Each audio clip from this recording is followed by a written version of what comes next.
कॅशचे पण जसं कॅश प्रत्येक महिन्याला सीए कडून घरी यायची आणि मग त्याच्यात पण टॉर्चरिंग असं केलं की घरी मनी काउंटिंग मशीन असून मला लिटरली 17-18 लाख हाताने मोजायला लावलेले आहे. म्हणजे विकृतीची ही पातळी ही गीतेश राऊतनी गाठलेली आहे. प्रत्येक गोष्टीत सुरुवातीपासून त्यांनी खोटं बोलून आमची फसवणूक करून त्यांनी पूर्ण प्लॅनिंगने आमचं घात केलेला आहे. लग्नानंतर पण त्यांनी आधी सांगितलेल्या सगळ्या गोष्टी वेगळ्या होत्या आणि लग्नानंतरचं पूर्ण चित्रच वेगळं होतं. त्याच्यामुळे प्रत्येकदृष्ट्या आर्थिक, मानसिक, शारीरिक, भावनात्मक छळ असा गीतेश आणि त्याच्या पूर्ण परिवाराकडून करून 7 वर्ष ही सतत माझी छळवणूक करून त्यांनी माझा आणि माझ्या फॅमिलीचा पूर्ण घात केलेला आहे. काही विनायक राऊतांनी आता तुम्ही बोलण्याआधी प्रतिक्रिया दिली. त्यांचं म्हणणं असं आहे की जर का 2022ला घटना घडली तर 2026 का उघडावं लागलं. दुसरं, आई वडील सोबत होते मग त्यांना कोणी त्यावेळी तक्रार देण्यापासून थांबवलं होतं. आणि तिसरं, टेरेस फ्लॅट महिना 2 लाख रुपये आणि 10 कोटी रुपये हे संबंधित तुमच्याकडनं मागितले जात होते आणि दिले नाही म्हणून हे आरोप केले जातात असं विनायक राऊत म्हणतात. सर्वप्रथम पॉलिटिकल बॅकग्राऊंड असल्यामुळे, एक सबळ फॅमिली असल्यामुळे आणि मला मेनली गीतेश बरोबर चांगला संसार करण्यासाठी म्हणून आम्ही कधीच कुठलीच तक्रार केली नव्हती. या आशेवर सगळं सहन करत गेले की आज ना उद्या परिस्थिती बदलेल आणि सगळे आनंदाने राहू. पण असं काही घडलं नाही.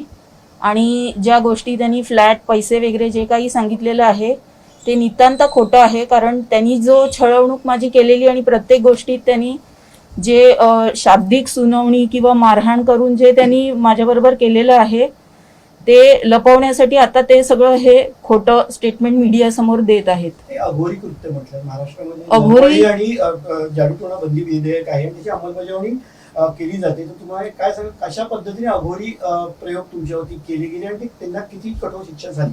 अघोरी कृत्य ॲज इन 2018 मध्ये, म्हणजे डिसेंबर 2017ला लग्न झाल्यापासून सप्टेंबर 2018 पर्यंत आमच्यात काहीही शारीरिक संबंध आले नव्हते. त्याच्यासाठी आमच्या फॅमिलीजनी बसून बोलणी केली आणि असं ठरलं होतं की गणपतीवरून आल्यानंतर या गोष्टीवर काम करायला सुरू करू. पण गणपतीवरून आल्यानंतरच एक थोडक्यात अशी घाबरण्याची घटना झाली, ज्याला त्यांनी असं अघोरी सगळ्या ह्याचं इलाजांचं स्वरूप दिलं की ते अक्षरशः सप्टेंबर 2018 पासून 22 सालापर्यंत ते त्यांनी सुरू ठेवलं, ज्याच्यात हे अघोरी कृत्य प्लस माझं मेडिकल ट्रीटमेंट्स ज्या त्यांनी केल्या, हायपोथायरॉइड असूनही त्यांनी मला जे अँटी डिप्रेसंट्स वगैरे दिले त्याच्यामुळे मला सर्वोपरीने त्यांनी प्रचंड त्रास दिलेला आहे. अघोरी कृत्य काय केलं तो सांगतो? गंभीर प्रकारे महाराष्ट्राचे माजी खासदार, कौटुंबिक पार्श्वभूमी राजकीय आहे, काय अघोरी कृत्य केलं? अघोरी कृत्य जसं की वेगवेगळ्या बाबांकडे इलाजासाठी म्हणून घेऊन जायचे. मग ते बाबा त्यांच्या परीने इलाज करत होते. कोण जिवंत कोंबडा अंगावरून उतरवत होता, कोण कणकेच्या भावल्या, तांब्याची तार, मांसाचे तुकडे घेतलेले, माझ्या अंगावरचे न धुतलेले वापरलेले कपडे घेऊन, डोक्यावरचे केस ओढून अशा सगळ्या गोष्टी वापरून उतारे करत होते. कच्चं गोमूत्र किंवा हळद खायला देणे किंवा हे सगळे देवीच्या समोरची ती जी अगरबत्तीची उदी असते ती तीर्थ म्हणून असं एवढं पेला भरून प्यायला देणे, असं सगळे विचित्र प्रकार. म्हणजे फक्त त्यांच्या मुलाचं एक हे की तो शारीरिक संबंध करण्यासाठी असक्षम आहे हे लपवण्यासाठी त्यांनी हे सगळं पूर्ण प्लॅनिंगनी करून माझं आयुष्य बर्बाद केलेलं आहे.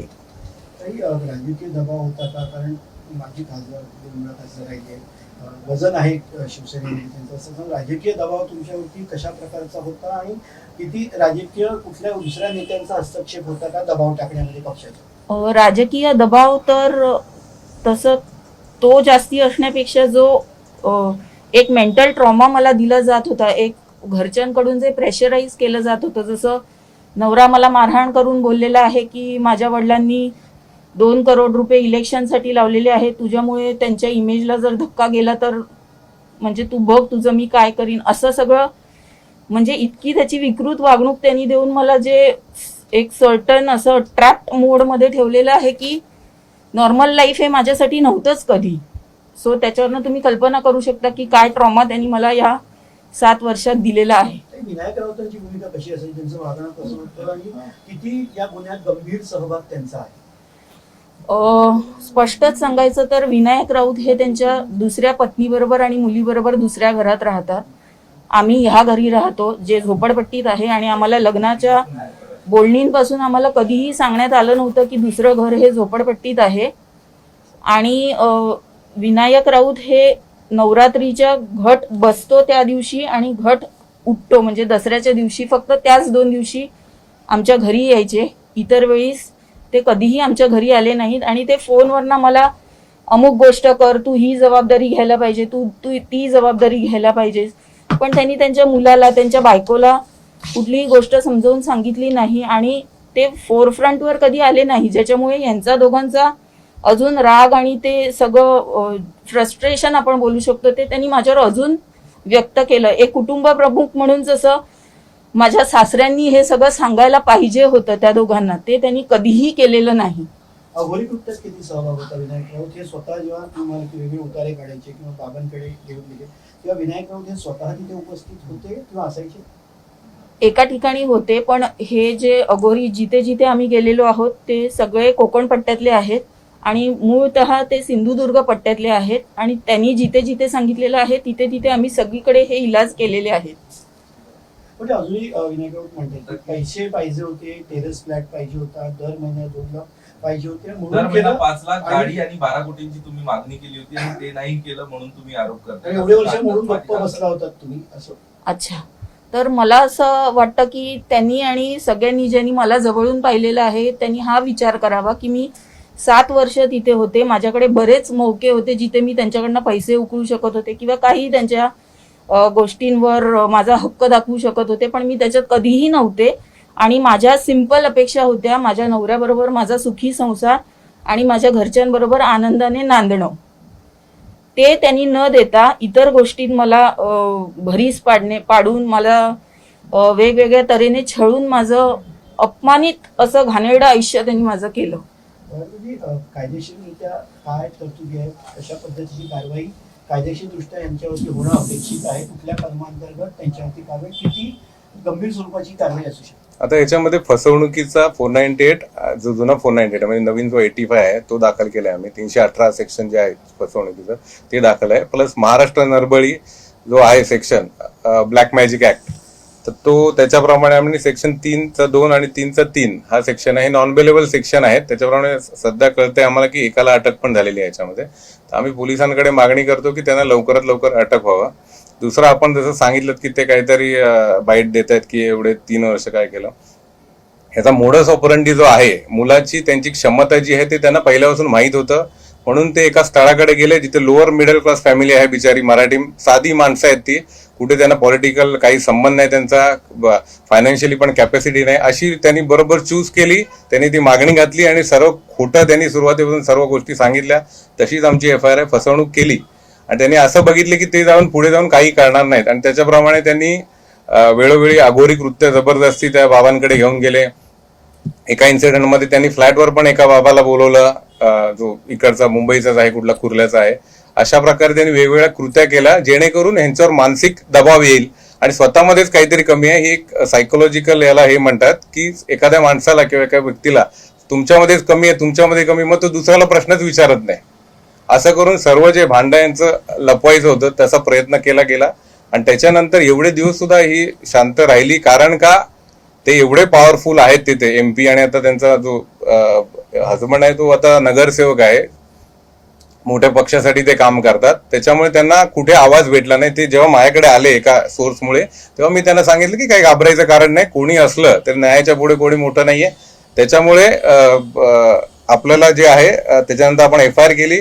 पोलिसांनी चांगल्या प्रकारे त्याच्यात सपोर्ट केला. जे DCP साहेब आहेत प्रशांत कदम साहेबांनी पण आम्हाला आश्वासन दिले की यांच्यावर कारवाई करतील म्हणून. त्याप्रमाणे आता आज रोजी एक अटक पण झाली एका बाबाला, तर ते आज हजर करणार आहेत कोर्टात. कशी व्हावी असं तुम्ही मागणी कराल आणि शेवटी त्या गोष्टीचा त्रास तुम्हाला झालेला आहे? कारण मी मगाशी जसं सांगितलं, गीतेश साहेब मला प्रत्येक वेळी धमकवणं असायचं की मी माझं ओरिजिनल इन्कम तुला कधीच कळू देणार नाही. This says a lot about it. आणि HDFCच्या ह्याच्यातले सगळे व्यवहार तो करत होता, त्याच्या अदर बिझनेस ह्याच्यामध्ये किंवा त्याचे कुठे जिथे त्याला पेमेंट्स करायचे असे, आणि मला त्यांनी कधी इन्व्हॉल्व्ह केलं नाही आणि आय नेव्हर टूक interest in that. But he शक्यता मी नाकारूही शकत नाही की तुम्ही जे बोललात ते असूही शकतं, because I never went into detail for all that. हा, कॅशचे पण जसं कॅश प्रत्येक महिन्याला सीए कडून घरी यायची आणि मग त्याच्यात पण टॉर्चरिंग असं केलं की घरी मनी काउंटिंग मशीन असून मला लिटरली 17-18 लाख हाताने मोजायला लावलेले आहेत. म्हणजे विकृतीची ही पातळी ही गीतेश राऊतनी गाठलेली आहे. मनी लॉन्ड्रिंगचा टेक्निकली तुम्हाला मनी लॉन्ड्रिंगचे सुद्धा त्याच्यामध्ये येस, काही फॅक्ट्स आले जेव्हा हे आपण एफ आय आर मध्ये त्यावेळेला घेतलं नाही, पण काही कारण का त्याच्यात हे यांनी स्वतः बघितलेलं आहे. ते काही भरपूर सारे कॅश यायचे त्यांच्या घरात, काही फ्लॅट्स आहेत जे रेकॉर्डवर नाही आहेत, म्हणजे ते लपवले गेले, असे काही आहेत. ते एव्हिडन्सच्या नंतर आपण त्याच्यावर एन्फोर्समेंट डायरेक्टरेटकडे आम्ही ह्या एफ आय आरच्या बेसवर अर्ज करणार आहोत.